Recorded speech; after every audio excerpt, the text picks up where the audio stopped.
చెప్పి propose. Welcome to E6 TV.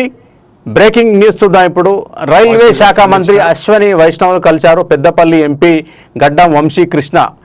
ఏదైతే మరి రామగుండం నుండి మనుగూరు ట్రాక్ ఏదైతే ఉందో రైల్వే ట్రాక్ నిర్మాణం, ఈ రైల్వే ట్రాక్ పురోగతి గురించి మరి మంత్రిని కలిసి ఆయన చర్చించడం జరిగింది. ఇప్పటికే ఈ ట్రాక్కి సంబంధించి కేంద్ర ప్రభుత్వం 4,000 కోట్ల రూపాయలను కేటాయించింది.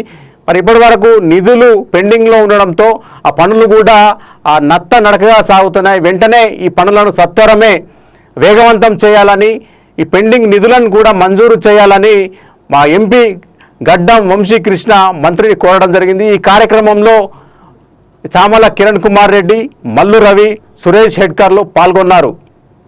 అదేవిధంగా తెలంగాణ రాష్ట్రంలో రైల్వే ట్రాక్ల నిర్మాణం ఏవైతే జరుగుతున్నాయో ఆ నిర్మాణాలకు సంబంధించి కూడా ఆ పనులు వేగవంతం కావడానికి మరి కేంద్ర ప్రభుత్వం ఏదైతే ఉంటుందో రైల్వే శాఖ వెంటనే నిధులను మంజూరు చేసి తెలంగాణ రాష్ట్రంలో రైల్వే ట్రాక్ల నిర్మాణాలు ఏవైతే జరుగుతున్నాయో వేగవంతం జరిగేలా కృషి చేయాలని చెప్పి వారు కోరడం జరిగింది.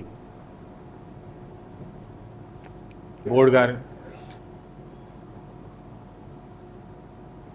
ఎఫ్ఓబీజు ఏదైతే శాంక్షన్ అయిందో మంత్రి గారు శాంక్షన్ ఆల్రెడీ ఇచ్చిండ్రు, మేము ఫాలోఅప్ చేసినాం. గత 2 సంవత్సరాలు ఫాలోఅప్ చేసినప్పుడు కూడా అమౌంట్ డిస్బర్స్మెంటు మరి ఇంప్లిమెంటేషన్ కాలేదని చెప్పి వారికి హైలైట్ చేయడం జరిగింది. ప్రమాదం కూడా అయ్యే అవకాశాలు ఉన్నాయి, ఎందుకంటే వాటర్ క్లాగింగ్ కన్స్ట్రక్షన్ ఏరియాస్లో ఉన్నది. మళ్ళీ Peddapalli, Ramagundam, Mancherial railway station upgrades మీద కూడా వారితో మాట్లాడడం జరిగింది. ఇవన్నీ మన పెద్దపల్లి, మంచిర్యాల డిస్ట్రిక్ట్లలో ఇన్ఫ్రాస్ట్రక్చర్ డెవలప్మెంట్ పనులు అయ్యేటట్టు కృషి చేస్తున్నామని చెప్పి మళ్ళొకసారి ప్రజలందరికీ తెలియజేస్తున్నాము. జై హింద్, జై తెలంగాణ.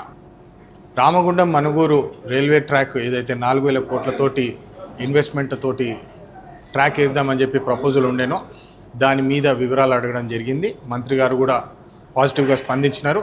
ఈ ట్రాక్ మీద పనులు వేగంగా జరుగుతున్నాయి, అది ఆన్ గ్రౌండ్ కూడా కనిపిస్తుంది అని చెప్పి వారు చెప్పడం జరిగింది. అదేవిధంగా సతీష్ కుమార్ గారిని మొన్న కలవడం జరిగింది, రైల్వే బోర్డు గారు. వారిని కూడా అనేక ఆర్ఓబీజు, ఎఫ్ఓబీజు ఏదైతే శాంక్షన్ అయిందో మంత్రి గారు శాంక్షన్ ఆల్రెడీ ఇచ్చిండ్రు, మేము ఫాలోఅప్ చేసినాం. గత 2 సంవత్సరాలు ఫాలోఅప్ చేసినప్పుడు కూడా అమౌంట్ డిస్బర్స్మెంటు మరి ఇంప్లిమెంటేషన్ కాలేదని చెప్పి వారికి హైలైట్ చేయడం జరిగింది. ప్రమాదం కూడా అయ్యే అవకాశాలు ఉన్నాయి, ఎందుకంటే వాటర్ క్లాగింగ్ కన్స్ట్రక్షన్ ఏరియాస్లో ఉన్నది.